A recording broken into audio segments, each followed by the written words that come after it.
आज का लेक्चर हम इसी के साथ स्टार्ट करते हैं। Control and coordination. आपके कुछ वॉलंटरी एक्शन, कुछ इनवॉलंटरी एक्शन, आपके बॉडी के कुछ मेन पार्ट्स कंट्रोल करेंगे। हमने लास्ट क्लास में डिस्कस किया था सेंट्रल नर्वस सिस्टम और peripheral nervous system. Nervous system के बेसिकली दो पार्ट होते हैं, सेंट्रल नर्वस सिस्टम और peripheral nervous system. Central nervous system में दो चीजें होती हैं, क्या क्या? ब्रेन और स्पाइनल कॉर्ड। और पेरिफेरल नर्वस सिस्टम में क्या होता है, जो नर्व्स इन दोनों पार्ट से निकलती हैं, ओरिजिनेट होती हैं, उन्हें हम क्या किसके अंदर डाल देते हैं? पेरिफेरल नर्वस सिस्टम के अंदर। ब्रेन से जो नर्व्स ओरिजिनेट होती हैं उन्हें हम क्या बोलते हैं? Cranial nerves. स्पाइन से जो ओरिजिनेट होते हैं उन्हें हम क्या बोलते हैं? Spinal nerves.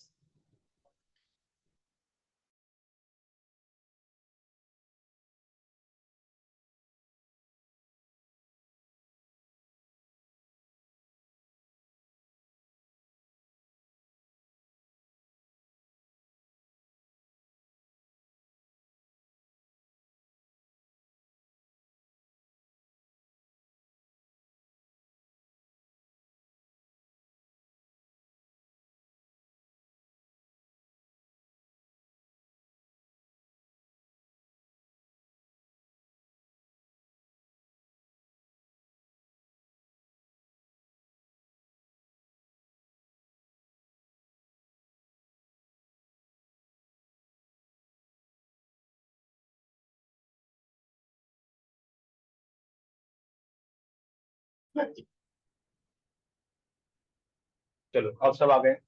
अब हम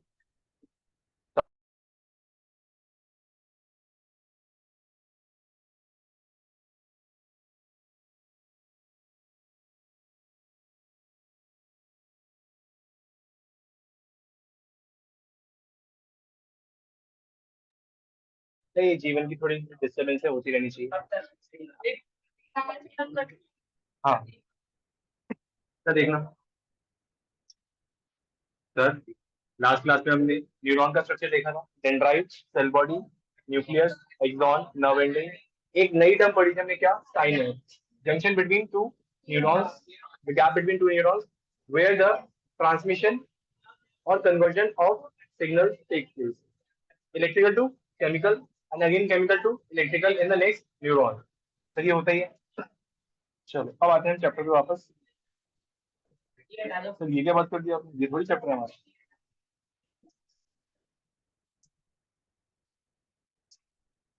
ये लो।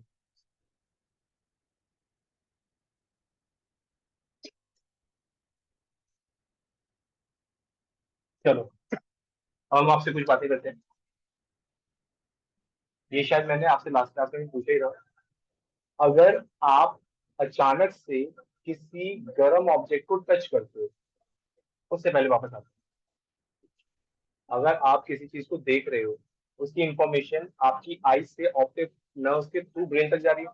ब्रेन उस चीज को इंटरप्रेट कर रहा है और आपको बता रहा है कि वो क्या चीज है। ये सुनो, आप कुछ चीज सुन रहे हो, मेरी बात सुन रहे हो, तो वो आपके ईयर्स के थ्रू ब्रेन तक जा रही है। ब्रेन आपको इंटरप्रेट करके बता रहा है कि आपने क्या सुना। आप स्मेल करते हो, तो आपकी नोज के जो रिसेप्टर्स है वो ब्रेन तक इंफॉर्मेशन लेके जाते हैं। ब्रेन आपको इंटरप्रेट करके बताता है आपने क्या स्मेल किया। सेम आपने जैसे टेबल वगैरह टच की, आपने कोई एटमोसफेयर के आसपास की बाकी चीजें टच की, तो आपको पता चलता है टच क्या चीज टच की आपने। कोई स्लाइम ऑब्जेक्ट है, कोई सॉलिड ऑब्जेक्ट है, क्या है, पता चल जाता है टच से। सेम टेस्ट से आपको पता चल जाता है कि आप कूड़ा खा रहे हो या कीचड़ खा रहे हो। हाँ, खाना तो आप कभी खाते हो, chilli bread, pizza, burger.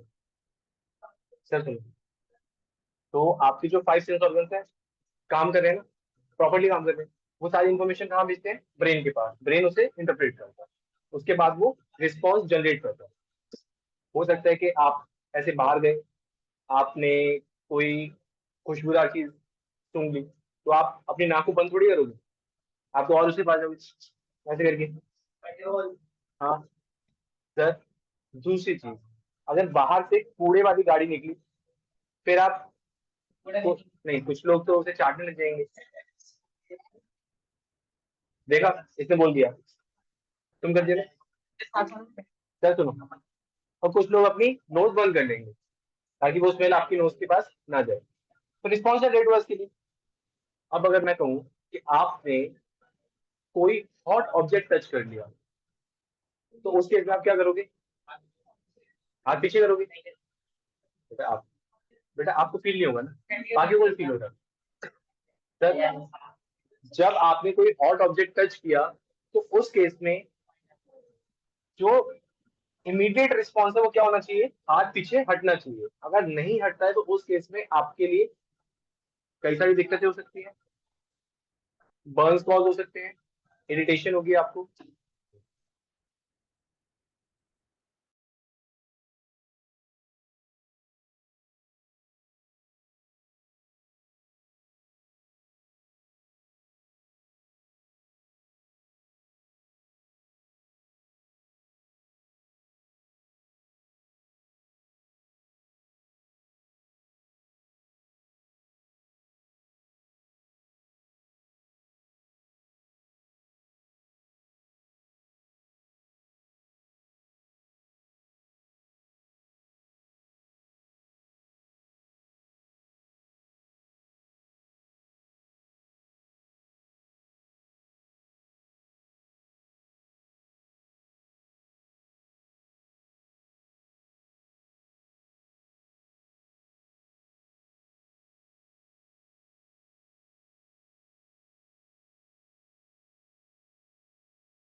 Sir चलो, जब भी आपने कोई हॉट ऑब्जेक्ट टच किया तो आपका इमीडिएट रिस्पॉन्स क्या होगा, आप हाथ को हटाओगे। सर क्या इसमें इंफॉर्मेशन पहले ब्रेन तक जाएगी?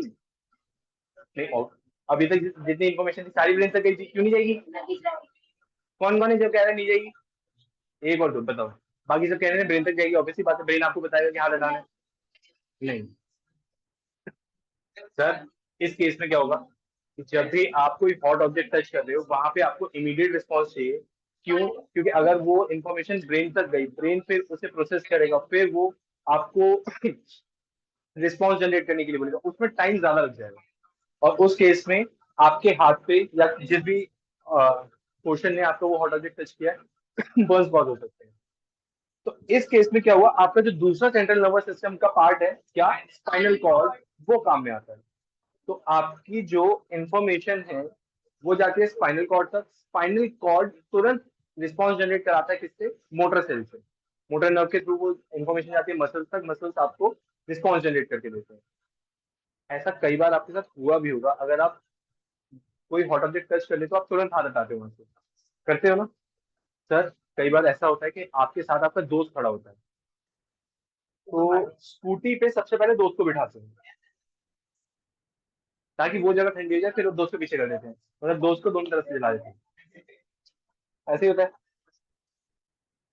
सर, ठीक है। तो वही चीज हमें पढ़ना है, उसी को हम क्या बोलते हैं, रिफ्लेक्स आर्क। सर एग्जाम में क्वेश्चन आएगा, कंफर्म आएगा, और ये पढ़ के जाना। सर 3 नंबर का क्वेश्चन भी आ सकता है, 2 नंबर का क्वेश्चन भी आ सकता है। सर क्वेश्चन बता दूंगा सर। डिफाइन या एक्सप्लेन रिफ्लेक्स आर्क, सीधा क्वेश्चन पूछेगा वो आपसे, या फिर केस बना के दे देगा। If a person touches a hot object what will happen, तो आपको पूरा रिफ्लेक्स आर्क एक्सप्लेन करना पड़ेगा with the help of diagram. आपको डायग्राम भी बनाना पड़ेगा। हाँ सर। कौन जाएगी? बाद में जाएगी। हाँ, स्पाइनल कॉर्ड उसके लिए रिस्पॉन्स दे देगा, फिर वो ब्रेन को पता तो चलता ही है ना कि हाथ जला था आपका। हाँ सर आओ, सर आओ आओ आओ पढ़ते हैं कुछ। इधर देखो, पहले थ्योरी सुन लो, हो सकता है कि आपको कुछ चीजें समझ ना आई हो, मुझे हम पढ़ेंगे तब आपको समझ आएगा। सर रिफ्लेक्स का मतलब पता है? आपने एक वर्ड कई बार बहुत कॉमनली सुना होगा, आपके रिफ्लेक्सेस बहुत स्लो है। बेटा जैसे नहीं सुना वो स्पोर्ट्स में नहीं है। सर ठीक है, जो स्पोर्ट्स में है वो जनरली ये वर्ड सुनते हैं सर, क्यों? क्योंकि आपको बहुत तेज रिस्पॉन्स जनरेट करना पड़ता है। जैसे आपके badminton, table tennis, lawn tennis, इस तरह की गेम्स में आपको रिस्पॉन्स बहुत जल्दी जनरेट करना पड़ता है। अदरवाइज क्या होगा, आप इस कॉर्नर पे खड़े रह जाओगे, बॉल दूसरे कॉर्नर से निकल जाएगी। हाँ। क्रिकेट क्रिकेट में जो बहुत पास के फील्डर्स होते हैं उनके लिए रिस्पॉन्स बहुत जल्दी करना पड़ता है। हाँ बेटा कोई बात नहीं, तुमने भी तो किसी के गाल वाल पे मार दिया था। वो तो छोड़ो, मतलब दूसरों की मारना कुछ दिक्कत नहीं है। कर देखना।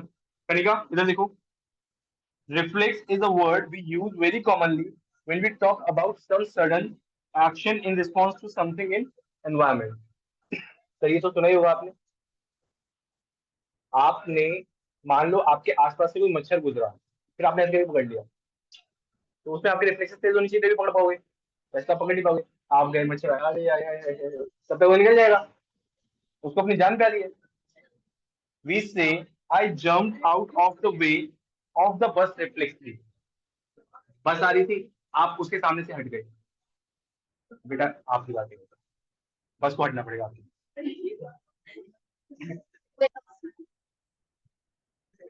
और I pulled my hand back from the flame reflexly. जैसे सर्दियों में करते हैं, हाथ देख रहे होते हैं, दोस्त का हाथ पकड़ के फिर वो हटाता है अपना हाथ, होता ही है। अगर ऐसा आपने नहीं किया तो आप इंडियंस नहीं हो। Sir, I was so hungry, my mouth started. बेटा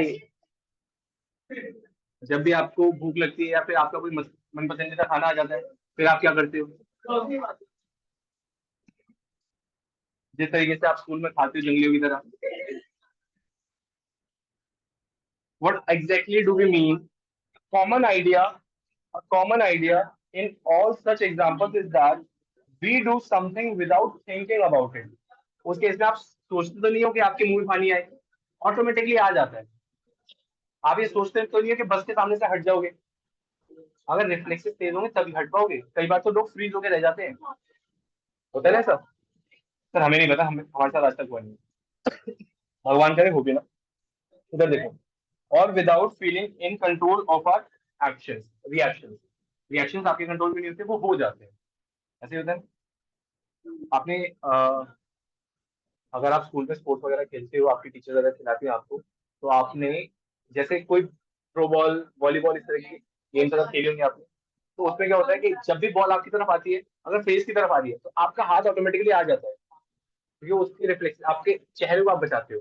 बाकी जहां मर्जी लगती रहे, चेहरा बचना चाहिए, फेस वैल्यू बहुत है ना हमारी।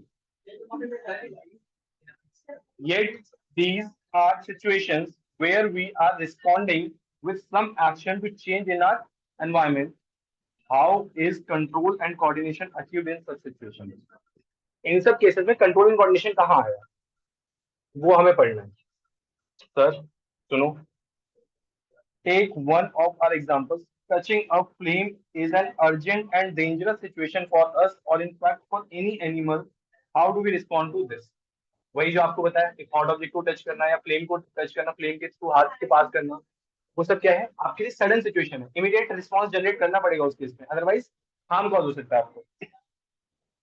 Sir, one seemingly simple way is to think consciously about the pain and possibility of getting burned and therefore move our hand. एक तो ये तरीका है कि आप सोचो कि हाँ मुझे जलन हो रही है, तो इससे मेरे हाथ में पेन होगा, बाद में कुछ दिक्कत हो सकती है, मैं राइट लिख नहीं पाऊंगा, और ये तो बहाना मिल जाएगा, नोटिंग नहीं हुई कंप्लीट। नोटिंग से याद है मैंने होमवर्क दिया था, वो चेक कर रहा हूँ मैं भी। चलो नहीं, नहीं दिया होगा अभी तक। Sir an important question then is, how long will it take us to think all this? ये सब सोचने में कि आपके हाथ को लगेगी, बेटा फोन वोन साइलेंट कर दो किसकी वजह से? हाँ, आपके हाथ में लगेगी, आपको पेन होगा, ये सारी चीजें बर्न कॉज होगा, ये सब सोचने में कितना सारा टाइम लग जाएगा? 4-5 मिली सेकेंड, वो बहुत ज्यादा टाइम है ना उस चीज के लिए तो। The answer depends on how we think. अरे हाँ, ये भी तो मैं भूल गया कि कुछ लोग स्लो भी तो सोचते हैं, मतलब कुछ लोगों को प्रोसेस करने में टाइम लगता है। जैसे मैंने कुछ बोल दिया, वो कल की क्लास में प्रोसेस करके आएंगे, सर डाउट है, समझ नहीं आया कुछ। नहीं नहीं, if we nerve if nerve impulses, नहीं मैं डायरेक्टली बोलता हूँ, तुम इनडायरेक्टली लेते see are sent around the way we had talked about earlier, then thinking is also likely to involve the creation of such impulses. Thinking is a complex activity. Sir सोचना तो बहुत जटिल कार्य है, बहुत कॉम्प्लेक्स काम है ना सोचना, कुछ लोग सोच ही नहीं पाते। So it is bound to involve a complicated interaction of many nerve impulses from many neurons. आपको ये तो पता है आपका ब्रेन किससे बना है? नर्व सेल से, न्यूरॉन से। मिलियंस ऑफ न्यूरॉन्स है वहां पे, तो उनके बीच में इंटरेक्शन।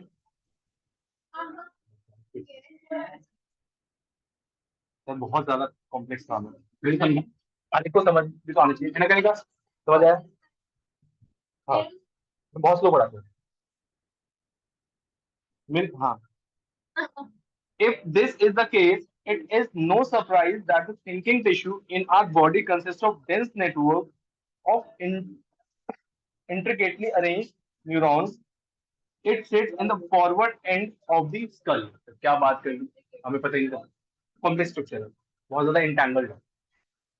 सर सुनो, ब्रेन आपका कहाँ होता है? स्कल के अंदर। स्कल बेसिकली बोला जाता है, उसका साइंटिफिक नेम अभी हम आएंगे तो याद करेंगे।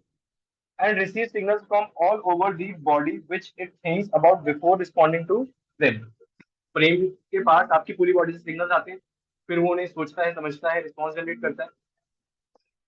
Obviously, in order to receive these signals, this thinking part of the brain in the skull must be connected to nerve coming from various part of the body. अगर ब्रेन तक सारी information पहुंचानी है तो आपकी बॉडी के हर एक part को brain से कनेक्ट होना चाहिए, तभी तो पहुंच पाएगी इंफॉर्मेशन। ये सुनो, नर्व्स उस इंफॉर्मेशन को कैरी करते हैं। Similarly, if this part of the brain is to instruct muscle to move, nerve must carry this signal back to different part of the body. If all this is to be done when we touch a hot object, it may take enough time for us to get burned. अगर ये सारी चीजें हो, आपने किसी hot object को touch किया, फिर वो इंफॉर्मेशन आपके ब्रेन तक जानी है नर्व्स के थ्रू, नर्व्स उसे कैरी करके लेके जाएंगे, ब्रेन तक पहुंचेगी इंफॉर्मेशन, ब्रेन फिर उसे ट्रांसलेट करेगा, इंटरप्रेट करेगा, फिर वो उसके लिए रिस्पॉन्स जनरेट करने के लिए नर्व्स को सिग्नल देगा, वो मसल तक जाएंगी। तब तक हो सकता है बहुत देर हो जाए। तो इसी चीज को ओवरकम करने के लिए आपकी बॉडी के अंदर एक ऐसा मैकेनिज्म है जो ब्रेन तक इंफॉर्मेशन पहुंचाने को बाईपास करता है। मतलब ब्रेन तक इंफॉर्मेशन अभी नहीं जाएगी, लेकिन जाएगी। तो मतलब समझ लिया हम।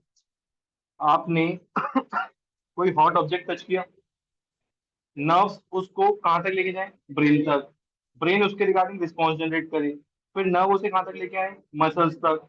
मसल्स उसमें क्या करे? रिस्पॉन्स दे। एक तो ये पैसेज है, इसी के बीच में इसको बाईपास करके यहाँ पे आ जाता है कौन? Spinal cord. Spinal cord directly instruct कर देती है किसको? नर्व्स को, कि वो रिस्पॉन्स जनरेट करो। तो पहली इंफॉर्मेशन कहाँ गई? स्पाइनल कॉर्ड के पास। स्पाइनल कॉर्ड ने क्या किया? रिस्पॉन्स जनरेट करवाया। लेकिन ऐसा नहीं होगा कि ब्रेन को पता नहीं चलेगा, वो इसके बाद ये इंफॉर्मेशन कहाँ लेके जाएगा? ब्रेन तक। रिस्पॉन्स जनरेट होने के बाद ब्रेन को भी पता चलता है कि मेरे साथ क्या हुआ है, तभी। हाँ, रिफ्लेक्स एक्शन यही है, ये रिफ्लेक्स एक्शन है। सर पढ़ाओ, इधर आओ। जैसे ये देखो, क्या कह रहे हो?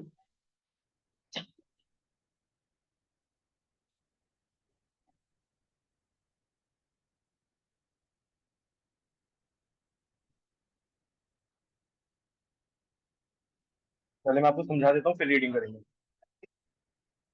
तो सुनो, ये आपका क्या है? हॉट पैन है, इसको आपने टच किया।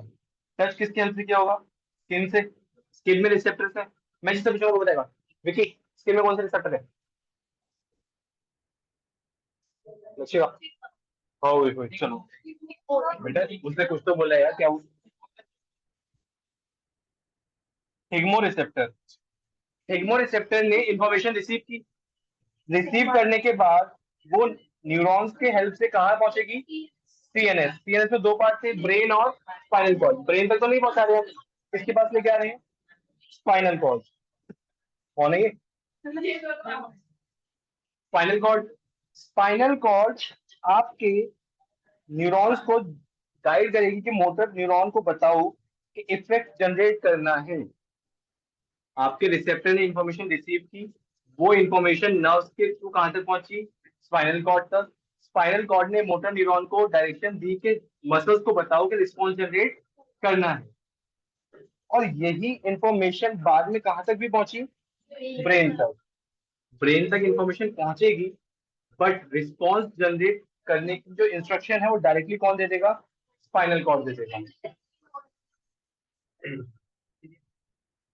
क्या? न्यूरॉन का नाम दे दिया ना, जो आपकी इंफॉर्मेशन लेके जाएगा। मोटर नहीं। सॉरी सर, अब पढ़ना। सर देखो, how does the design of the body solve this problem? Rather than having to think about sensation of heat, if the nerves that detect heat were to be connected to the nerves that move muscle in a simpler way, the process of detecting the signal or the input responding to it by an output action might be completed quickly. Sir क्या कह रहा है वो? अगर आपकी जो nerves है, जो इंफॉर्मेशन लेके जाएंगी कौन सी, हीट वाली, कि आपने किसी हॉट ऑब्जेक्ट को टच कर दिया, उनके साथ ही हम किसी तरीके से उन नर्व्स को कनेक्ट कर दें जो मसल तक इंफॉर्मेशन लेके जाएंगे कि आपको रिस्पॉन्स जनरेट करना है, तो क्या ये ज्यादा सिंपल हो जाएगा? जो नर्व्स आपकी इंफॉर्मेशन लेके जा रही हैं कि हॉट ऑब्जेक्ट को टच किया है, उसी नर्व्स को हम कनेक्ट कर दें मोटर नर्व्स के साथ जो रिस्पॉन्स जनरेट कराने में हेल्प करेंगे। हाँ, तो वो ज्यादा इजी हो जाएगा। सर किसके कंपैरिजन में, ये तो बताओ। हॉट ऑब्जेक्ट, नर्व्स, के साथ हमने किसको कनेक्ट कर दिया? मोटर नर्व्स को, ताकि वो क्या जनरेट करा सके? रिस्पॉन्स। ये कनेक्शन ज्यादा इजी है, या फिर हॉट ऑब्जेक्ट से नर्व, नर्व से ब्रेन, ब्रेन से फिर वापस मोटर नर्व, फिर उसके बाद रिस्पॉन्स जनरेट होगा? सर फर्स्ट वाला ज्यादा इजी है, वही उसने लिखा है कि ये मेथड ज्यादा क्विकली इंप्लीमेंट किया जा सकता है। Such a connection is commonly known as reflex arc. ऐसे ही कनेक्शन को हम क्या बोलते हैं? रिफ्लेक्स आर्क बोलते हैं। Where should such reflex arc connections be made between the input nerve and the output nerve? The best place, of course, would be at the point where they first meet each other. ये connection कहाँ पे होना चाहिए? जहां पे ये दोनों exactly पहली बार मिलेंगे। जो आपकी इनपुट नर्व और आउटपुट नर्व जहां पे मिलेंगे वहीं पे कनेक्शन होना चाहिए, ताकि वहां से रिस्पॉन्स जनरेट किया जा सके। Nerves from all over the body meet in the bundle in the spinal cord. सारी जो नर्व्स है बॉडी से कहाँ जाके मीट करती है? Spinal cord. Central nervous system में ही मीट करेंगे ना सारी नर्व्स जाके, on their way to the brain. Spinal cord से किसकी तरफ जाती है वो? ब्रेन की तरफ। तो पहला कनेक्शन उनका कहाँ पे हुआ? स्पाइनल कॉर्ड के पास। फिर वो कनेक्शन कहाँ जाता है? ब्रेन तक जाता है। तो reflex arc are formed in the spinal cord itself, although the information input also goes to brain। जो इंफॉर्मेशन का इनपुट आया है वो ब्रेन तक भी जाएगा, बट स्पाइनल कॉर्ड उसे बीच में ही रिस्पॉन्स जनरेट करने के लिए बोल देगा। Of course reflex arc have evolved in animals because of thinking process of the brain is not fast enough. Sir ये सबको ही पता है कि सोचने का प्रोसेस इतना ज्यादा कॉम्प्लेक्स है कि उसे आप इतना फास्ट नहीं कर सकते कि रिफ्लेक्स आर्क की स्पीड को मैच कर सके। इसलिए एनिमल्स में रिफ्लेक्स आर्क जनरेट होता है। रिफ्लेक्स आर्क एक इंपॉर्टेंट मेथड है जिसकी वजह से आप इंफॉर्मेशन कन्वे कराते हो। Reflex arc thinking process slow है एनिमल्स में, इसलिए उसको ओवरकम करने के लिए रिफ्लेक्स आर्क है। रिफ्लेक्स आर्क स्पीडी है। समझ आया? सर सुनो, in fact many animals have very little or none of the complex neural network needed for thinking। चलो, आपने कई सारे एनिमल्स को ऑब्जर्व किया होगा, सबसे तेज रिफ्लेक्सेस किसके हैं जितने आपने एनिमल्स ऑब्जर्व किए हैं उसमें? नोबिता? सीता? सीता ऑब्जर्व किया तुमने? हाँ।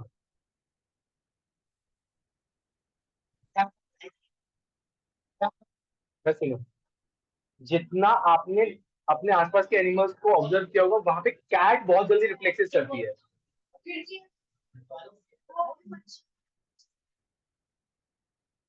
हाँ, कैट के रिफ्लेक्सेस बहुत तेज होते हैं कैट। वेरी जल्दी। एनिमल्स की बात कर रहा था, तुमने जानवर बता दिया, वही कर।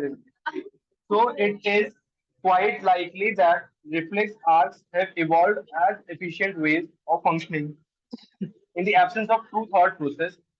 However, even after complex neuron networks have come into existence, reflex are continue to be more efficient for quick responses.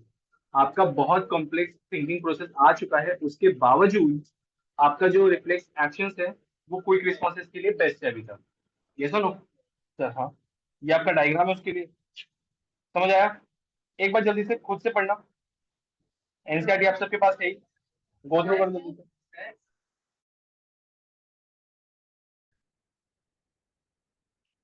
अब हम पढ़ने वाले ह्यूमन ब्रेन। जिसका दिमाग खराब होगा वो 5 मिनट बाद चीखने चिल्लाने लगेगा। सर देख लो, उनका तो पता चल जाएगा ना पहली खराब। सर सुनो, ह्यूमन ब्रेन की बात कर रहे हैं। मैंने आपको जो बताया सेंट्रल नर्वस सिस्टम में दो पार्ट है, स्पाइनल कॉर्ड और ह्यूमन ब्रेन। स्पाइनल कॉर्ड तक थोड़ा सा फंक्शन हम रिफ्लेक्स आर्ट में पढ़ के आए हैं। ब्रेन के बारे में हम थोड़ी सी जानकारी ऑलरेडी रखते हैं कि ब्रेन में जाके सारे सेंसरी ऑर्गन्स की जो नर्व्स है वो कनेक्ट होती है, वहां पे सिग्नल इंटरप्रेट होते हैं। ब्रेन और क्या क्या करता है, आपके जितने इनवॉल्युंटरी एक्शन है उन्हें कंट्रोल करता है, जितने आपके वॉलंटरी एक्शन है उन्हें कंट्रोल करता है ना? आप सोच समझ के कोई काम करते हो या बिना सोचे समझे कर देते हो? सर सोच समझ के करते हैं। अगर हम झगड़ा भी करेंगे तो सोच समझ के करेंगे कि किससे झगड़ा करना है, ऐसे किसी को कुछ भी नहीं बोल देंगे सर। हम बेटा वो फिर मेंटली रिटार्डेड पर्सन होते हैं, कुछ अनसाउंड माइंड के लोग होते हैं। सर तो सुनो इधर आओ सर, सुनो इंपॉर्टेंट चीजें बता रहा हूँ मैं, 1 मार्कर क्वेश्चन। ह्यूमन ब्रेन जिस हार्ड कवरिंग के अंदर होता है उसे हम अपनी आम बोलचाल वाली भाषा में क्या बोलते हैं, स्कल, लेकिन साइंटिफिकली हम उसे क्या बोलते हैं, क्रेनियम। सर हाँ, स्पेलिंग वगैरह सब मिलेगी आपको, पहले सुन लो।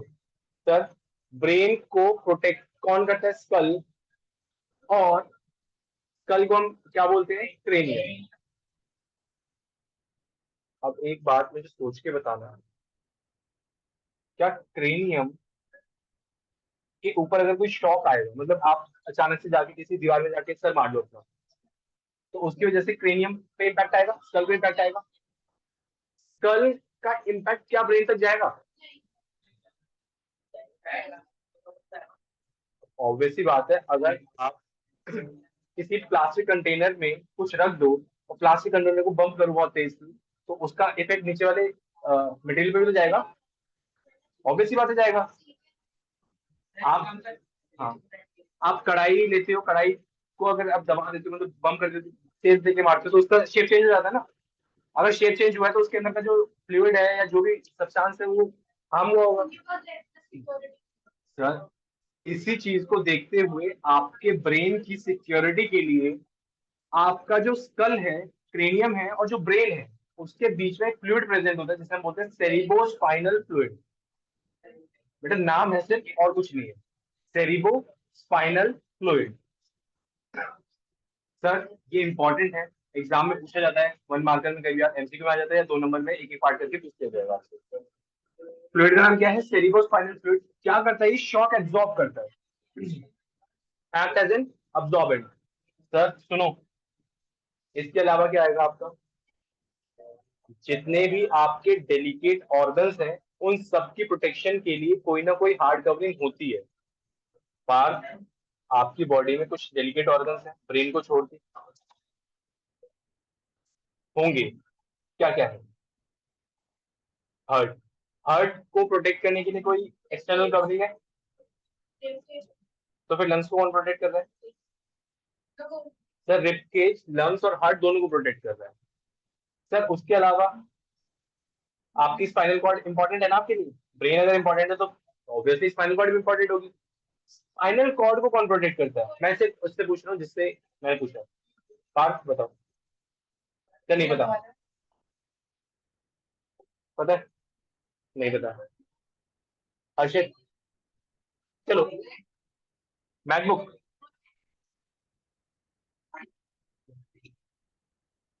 वर्टिब्रेट कुछ रिलेटेड है उससे, पता है आपको कुछ?